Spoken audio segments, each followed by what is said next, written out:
Halo, selamat malam, selamat bergabung kembali di podcast, Senam Otak, makanya mikir dong. Oke, seperti yang dilihat, pemandangannya sekarang malam hari dan ini sebuah simulasi ya, simulasi permainan, balap mobil. Tapi nggak apa-apa, kita jadikan aja ilustrasi untuk kali ini. Jadi sekali lagi selamat malam, selamat bergabung kembali di podcast Senam Otak, makanya mikir dong. Bersama dengan saya, Nevoru Rangkuti atau Naveru atau juga dikenal sebagai Sabiru Natalegawa gitu. Jadi gini, mmm, saya baru sempat bikin podcast ini karena banyak kesibukan.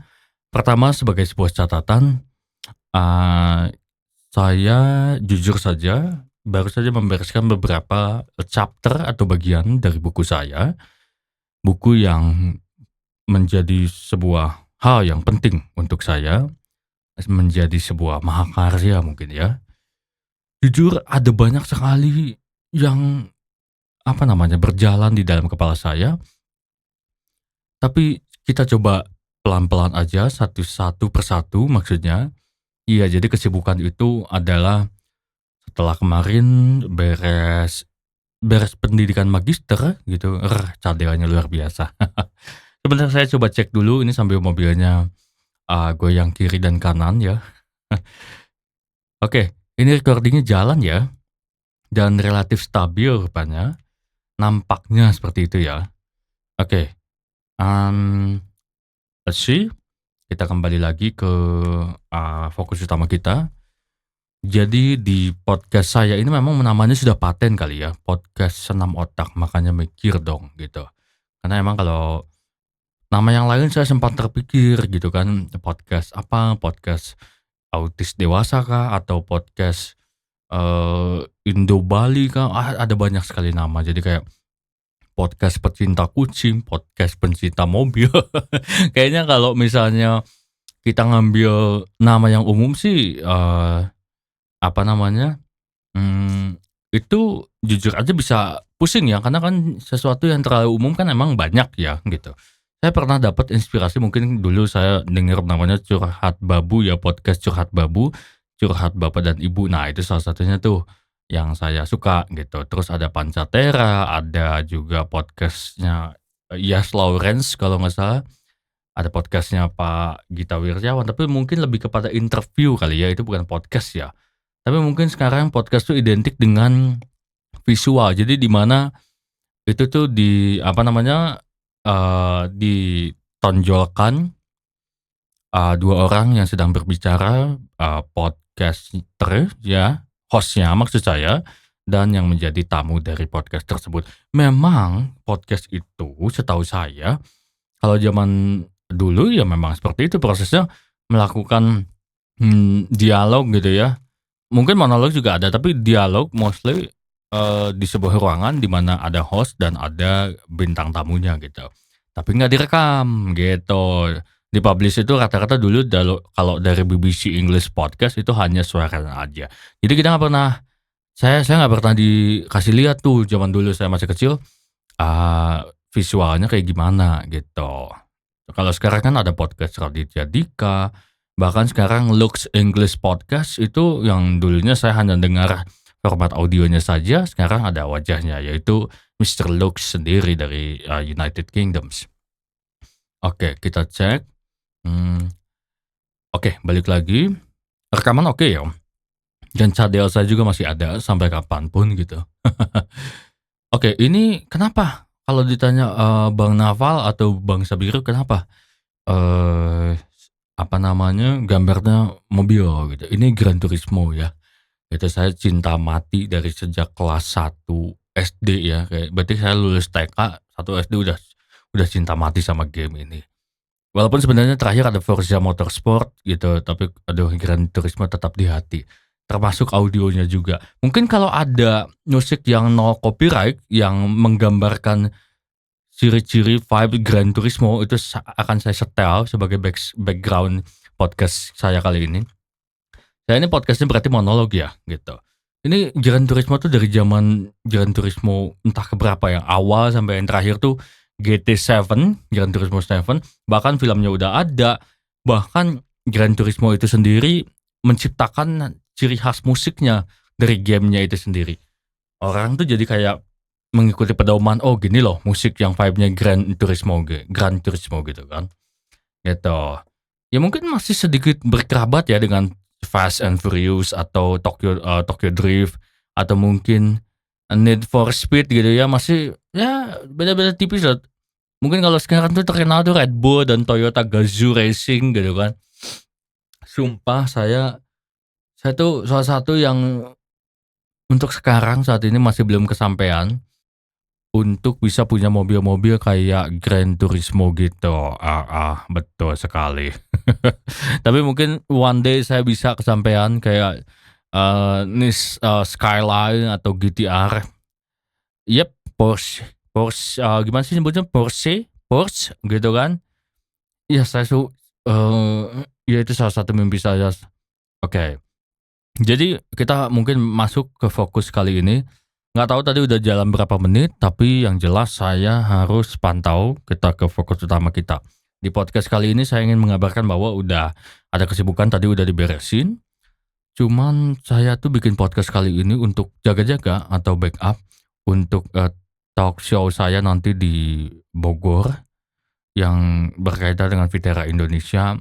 Jadi Vitera sebagai pendamping anak autis. Jadi mungkin saya persembahkan satu episode ini sebelum saya nanti datang ke acaranya langsung, mengenakan kimono, outerwear, dan mungkin celana bahan kali ya, semuanya all black, tapi, mungkin kaosnya bisa abu tua atau mungkin biru tua gitu.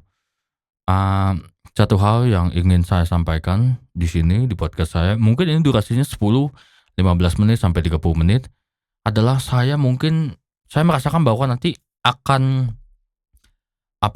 sesi ketika saya berbicara di acara itu, sesi anak ABK dengan Vitera yang ada juga menghadirkan beberapa tokoh penting kayak psikolog juga ada di sana, ada mungkin orang tua anak ABK gitu. Saya yakin, sesi saya berbicara nggak akan cukup ya. Jadi mungkin ini yang akan ada di podcast ini itu, salah satunya adalah orang yang sudah mendengar saya di talk show tersebut. Jadi ini untuk melengkapi. Nah, suaranya sempat down karena memang ini, peralatannya udah lumayan kuno gitu kan. Udah hampir 20 tahun mungkin usianya gitu, udah 2 dekade. Dan ini kayaknya gambar mobil itu hanya sekedar penghias aja ya gitu. Karena saya juga belum sempat bikin vlog juga gitu, keluar sana motovlog atau, driving vlog. Ini mobil ini sebagai template aja dan saya harap bisa cukup membuat pusing dan menghibur gitu. Kalau ada kritik dan saran saya terima, tapi, pengaplikasiannya, eee, saya terima juga gitu. Itu intinya saya terbuka terhadap kritik dan saran. Tetapi untuk maksudnya untuk pengaplikasiannya melihat waktu dan tempat. Cek cek cek cek 1 2. Nah, biasa tuh ngedown lagi jadi si phantom power-nya ngedown. Gitu sih, ya udah deh nggak apa-apa deh mungkin ini jadi kenang-kenangan mungkin kalau rumah saya udah laku. Oke, balik lagi ke fokus utama kita yaitu cek 1 2 3. Oke. Ah, Mengenai individu autis dewasa atau mungkin anak autis yang mulai dari toddler sampai mungkin ya 30 tahun atau 50 tahun, walaupun sama-sama autis tetapi ya masih memiliki keterkaitan lah ya, autis anak dan autis remaja, autis dewasa. Tapi yang saya rasakan 3 dekade saya tumbuh sebagai individu dengan diagnosa autisme dan mungkin ada sedikit ADHD kali ya. Tapi mostly autism. Karena autism ini, lebih paten gitu di otak saya. Pertama, autism itu kan berkaitan dengan saraf. Saya nggak akan jelasin yang ilmiahnya karena itu tugasnya psikolog dan psikiater dan juga ahli saraf gitu dan ahli tumbuh kembang anak mungkin ya, ahli psikologi lah ya, ahli otak manusia lah ya. saya cuma ingin menjelaskan bahwa simpelnya autisme itu, saraf ya. Jadi yang saya rasakan tumbuh besar dari usia, let's say saya mulai bisa mengenali bahwa saya hidup di dunia ini itu usia 2 3 tahun. Jadi kayak saya tuh udah mulai sadar gitu loh. Saya menyimpan memori 4 tahun ya, saya nonton film artificial intelligence di HBO pakai parabola dulu tahun-tahun segitulah ya. Jadi visual, yes. Saya sebagai individu autis tuh sangat, mmm, rekat hubungannya dengan sensor visual. Jadi saya ingin menyampaikan bahwa, ya okelah itu kan mungkin saya akan bahas Viterra ya di talk show itu before dan after, cuman saya ingin menambahkan, pesan kemanusiaan aja gitu sebagai, testimoni saya mungkin pribadi bahwa autisme itu, visual, jadi sensor dan visual. Jadi untuk membuat hidup seorang autisme itu balance ya, jagalah, sensor dan visualnya. Jadi kayak letak kamar, warna cat, itu mungkin deket ya dengan OCD tapi ini beda. Kalau OCD kan ada obsessive compulsive disorder, jadi mungkin dia kayak cuci tangan berkali-kali kalau udah kena bakteri setitik, tapi kalau autis bisa kok nggak cuci tangan walaupun udah kotor juga tangannya nggak, itu bisa dan nggak harus impulsif nyuci tangan terus gitu loh. Tapi autisme itu akan tergantung sama kayak ambience cahaya. Jadi buat para orang tua di sini mungkin yang sudah ketemu saya di talk show atau mungkin, belum menemukan podcast ini, semoga nanti saya sempat share link-nya. Jadi para orang tua atau mungkin individu autis yang sedang mencari jati dirinya gitu ya, atau bertanya-tanya ya, "Kenapa kok saya kayaknya sensitif terhadap lampu, suara, gerakan, getaran, taktil banget." Jadi ibaratnya, orang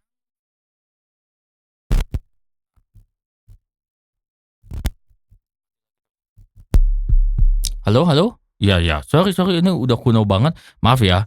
Nanti kalau ada, uang atau dana lebih saya ganti, apa tuh namanya yang seperti ini tuh alatnya? Mungkin ada teman-teman juga yang mau donasi gitu. Buat saya jujur aja, saya ketawa bukan karena ketawa jayus dan ketawa, apa namanya, ketua lagi, maksudnya ketawa ini kali ya, ketawa yang kayak ambisius dan ada misi terselubung gitu, enggak, sumpah ini kalau saya bokek, ya saya bilang saya bokek gitu lah, saya lagi bokek gitu kondisinya. Nah kalau teman-teman ada yang mau donasi, kita ganti deh, ini tuh namanya apa ya, kalau, sound card kan ada phantom power bawaan ya, tapi kan kurang enak ya suaranya. Saya tuh biasa pakai, ini loh, apa namanya, ini tuh apa namanya, kayak kalau di alat audio tuh selain sound card tuh, saya lupa itu. Pokoknya itu dia fungsinya phantom power karena mikrofon saya juga di sini mikrofon yang condenser, jadi dia harus pakai phantom power, dynamic, condenser, dan USB. Cuman kalau USB itu kurang bagus suaranya. Nah ini makanya kenapa saya suka, karena ya ada phantom power gitu. Sebentar, saya lihat dulu rekamannya. Jadi bisa kedengeran ya kalau saya ngetuk-ngetuk mikrofon kayak tadi. Bentar saya, slow down dulu. Cek 1 2 3. Saya nyalain 4K mode-nya dari SSL. Ya, you know lah ini budget microphone, sound card yang kebetulan udah lama umurnya. Saya coba nyalain dulu. Oke, gimana? Nah, suaranya memang lebih bulet ya. Ya, agak beda tipis lah. Ini tuh kalau nggak salah namanya, apa ya, saya tuh lupa. Entar saya cek website saya dulu. Soundcard dan kemudian bukan soundcard, ini tuh kayak, preamp. Nah, itu dia namanya. Aduh maaf tadi saya agak teriak. Namanya adalah preamp. Jadi kalau teman-teman di sini ada yang mau donasi, like, kenapa nih, mungkin teman-teman bertanya, "Kenapa saya harus donasi?" Gitu. Preampnya berapa sih harganya? Kan kalau misalnya kayak di Karya Karsa gitu ya, atau di Wattpad atau di Saweria, atau streamer gitu kan biasanya ada yang donasi sampai mencapai tujuannya. Saya sih jujur aja minta donasi ya transparan dong, saya butuhnya berapa. Oke, misalnya kalau saya kasih nama, kasih nominal, ya di bawah 5 juta, let's say 3 juta, 4 juta gitu. Jujur saya, butuhnya nggak apa-apa deh kayaknya kalau Behringer juga nggak masalah. Jadi alasan kenapa harus donasi teman-teman, baik orang tua, bapak, ibu, teman-teman di luar sana mungkin saya bisa memberikan, podcast rutin untuk apa namanya, memberikan insight mengenai bagaimana sih tumbuh kembang sebagai autis. Kalau saya pengalamannya 3 dekade, kalau teman-teman mungkin masih 2 dekade bisa tuh mencontoh dari saya. Kalau yang udah 4 dekade justru saya yang mencontoh dari mereka gitu. Tapi, saya ingin menyampaikan bahwa ini udah 15 menit ya ternyata. Kayaknya kalau saya ngobrol sampai 30 sampai 50 menit berarti kelamaan ya sejam. Saya paling mentok 15 sampai 25 menit lah. Jadi intinya gitu teman-teman. Mungkin di episode kali ini, sorry kalau ngomong saya kecepatan, sorry banget. Mmm, di episode kali ini, jujur aja saya ingin laporan bahwa, autisme itu visual. Jadi mama, papa, atau adik-adik mungkin yang di bawah saya umurnya atau kakak-kakak juga yang masih tetap mencari trik untuk orang autis, perhatikan warna lampu, kemudian kecerahan lampu, kemudian apa yang disentuh oleh tangan, kemudian, misalnya duduk tingginya harus segimana. Ini udah agak-agak mirip dengan OCD ya, tapi kalau OCD itu ada klasifikasinya sendiri gitu. Saya sih sering saya sering mengibaratkan orang dengan autisme yang high function, mid function, atau low function, itu masih ada keterkaitan tentu saja, tapi untuk saya kasusnya high function, itu bisa kita membuat diri kita lebih balance dan nyaman dengan cara, eee itu tadi, handphone contoh, warna. Kalau misalnya bisa seragam kenapa tidak gitu, karena untuk saya pribadi warna-warni itu susah. Makanya ada kecenderungan kalau kita lihat film My Name is Khan yang diperankan oleh Shah Rukh Khan, itu dia kalau lihat warna kuning langsung tantrum. Saya juga sama, gitu. Jadi kita tuh bisa menerima spektrum color yang, spektrum color yang monochromatic color gitu. Jadi mungkin kalau mama papa punya baby yang 5 tahun, 3 tahun gitu, mau tumbuh kembang atau masih remaja gitu, sediain template warna yang udah itu aja gitu. Loh, monoton dong? Iya, untuk most of the time dia akan monoton. Orang dengan autis tuh akan monoton. Nikola Tesla tuh kalau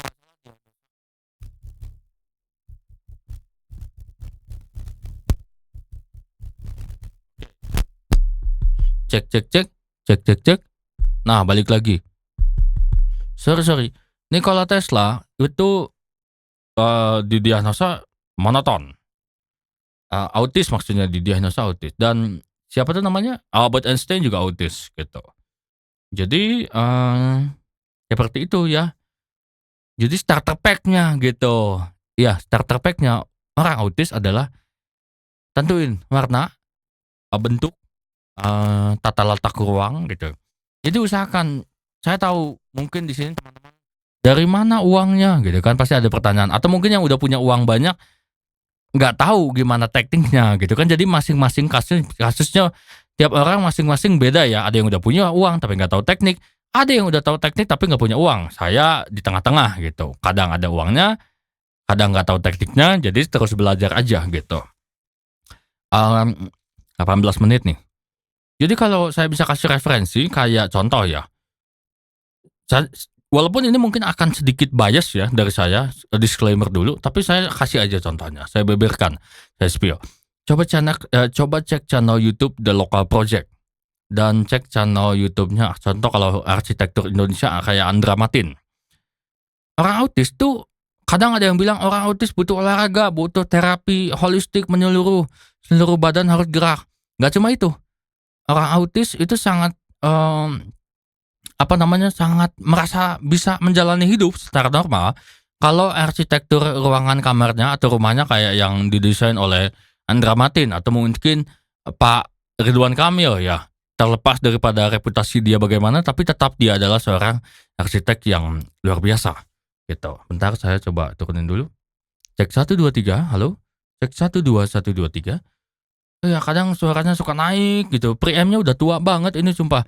Saya akan nabung juga atau kalau teman-teman ada yang mau donasi di Saweria saya gitu atau di PayPal silahkan. Oh, mulai dari Rp2.000 nggak masalah gitu, dari nominal yang kecil hingga yang paling besar nggak masalah, nanti saya sediain link Saweriannya gitu. Buat teman-teman, akan selalu bisa menantikan, apa namanya, podcast ini kalau saya lagi ada waktu atau mungkin bisa bikin request langsung aja ke WA saya atau email saya, dua-duanya juga boleh, bebas. Kalau ada pertanyaan bisa di-request di sana, gitu. Jadi dari talk show ini saya harap saya bisa terus memantau perkembangan walaupun saya bukan psikolog ya.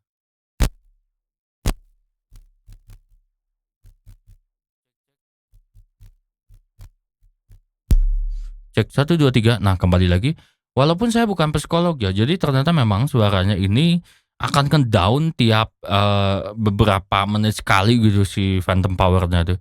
And this is kinda, ya bad lah of course, nanti nggak tahu mau saya servis atau beli yang baru gitu. Saya terakhir beli preamp itu di posisi 2 jutaan, 2 juta sampai 5 jutaan gitu. Tentu saja kalau misalnya uangnya dari donasi teman-teman, di Saweria saya udah terkumpul, of course nanti saya akan kasih lihat gitu. Ini teman-teman, dari apa namanya, dari bantuan teman-teman saya bisa nge-podcast lagi, saya bisa ngebahas tentang hal-hal spesifik tentang autisme gitu. Nah, saya tuh pernah mengibaratkan autisme itu ibarat, maaf ya kalau ini agak, keluar jalur, keluar topik dan agak menyinggung, saya tidak bermaksud demikian. Kalau orang tunanetra tuh kan sensitif banget ya sama suara, gerakan, dan kemudian, eee, penciuman, ya kan, getaran, ya. Nah, orang autis tuh ibaratnya kayak tunanetra gitu, punya ability-nya yang setajam tunanetra, tapi matanya kebuka. Jadi lebih edan lagi ujiannya, gitu. Itu yang saya alami, gitu. Maaf ya teman-teman kalau ada yang merasa tersinggung, saya tidak bermaksud, tapi ini adalah sebuah pengibaratan aja, gitu. Oke teman-teman, jadi itu aja dulu. Seperti biasa mati lagi, phantom power-nya, ya seperti itulah, gitu. Jadi saya cukupkan dulu ya podcast-nya di bawah 25 menit. Ini jujur aja saya langsung spontan aja ngebahas gitu. Nanti saya kasih lagi insight-insight berikutnya. Apalagi kalau ada pertanyaan spesifik yang masuk ke WA atau email saya. Saya juga sebenarnya nggak ngotot kalau misalnya teman-teman nggak ada, apa namanya, kemampuan untuk donasi, tapi nggak masalah, kalau ada kemampuan untuk donasi berapapun itu saya terima. Kita akan galang dana gitu. Kan Indonesia ini sekarang, terlepas dari gejolaknya memang sudah judulnya adalah warga bantu warga gitu. Jadi WNI bantu WNI gimana lagi karena memang kita tahu ya yang namanya elit politik seperti apa gitu. Saya nggak ingin terjun ke sana karena untuk sekarang bukan saatnya gitu. Kita lagi bahas fokusnya adalah apa namanya, autisme dulu. Karena sebenarnya kalau kita bahas tata negara dan tata kehidupan sehari-hari itu ngaruh dari tata negara, sistem pemerintahan, tapi nggak akan saya bahas sekarang, gitu. Itu aja sih mungkin, dari saya dengan harapan mama dan papa mau dong, putra-putrinya yang memiliki autisme bisa balance, bisa survive, bisa mengenali, senyum mama papa ya, atau mungkin yang ini nggak terpaku pada autism yang high function ya. Ya low function kalau misalnya dia merasa sensorinya tepat, walaupun sesulit apapun dia diajak ngobrol, tapi kalau misalnya kondisi suhu, kemudian tingkat getaran, tingkat kegaduhan itu ideal, dia bisa tersambung dengan mama dan papa sekalian. Dan saya tahu persis bagaimana, eee, menjadi seorang low functioning autism itu karena saya satu kelas dengan low functioning autism. Dengan mid functioning dan seperti saya juga high functioning, saya semuanya sudah pernah mengalami selama 3 dekade saya tumbuh sebagai individu dengan autisme, gitu. Dan kalau soal pendapat dari, cek cek cek, ya mulai sorry. Kalau misalnya pendapat dari teman-teman yang neurotipikal ya, kalau anggota keluarga atau teman-teman, itu nanti saya bahas ya. Perspektif mereka terhadap kita yang neurodivergent. Neurotipikal itu beda lagi. Oke, terima kasih. Sorry kalau ada salah kata, mohon dikoreksi. Dia kritik dan saran membangunnya saya nantikan melalui email saya atau WhatsApp saya, bisa melalui orang tua saya juga kalau menghubungin saya sulit gitu ya. Terima kasih. Ini nanti linknya saya share ya YouTube-nya kalau misalnya ke yang berkaitan masih membutuhkan itu. Jadi persiapkan diri Anda, atur dulu itu ruangannya, arsitekturnya, rumahnya kah, atau misalnya tempat sekolahnya kan, perhatikan. Kalau misalnya, eee, terdesak bisa coba untuk pakai peredam suara atau peredam visual mata, karena autis itu berpengaruh adalah mata dan telinganya duluan, baru nanti ke yang, sensasi sentuhan di kulit, gitu. Thank you, saya, Nava Rangkuti atau Sabiru Natalagawa itu nama lain saya atau nama panggung, Yesus Sabiru. Mohon maaf, terima kasih, sampai jumpa lagi. Dadah.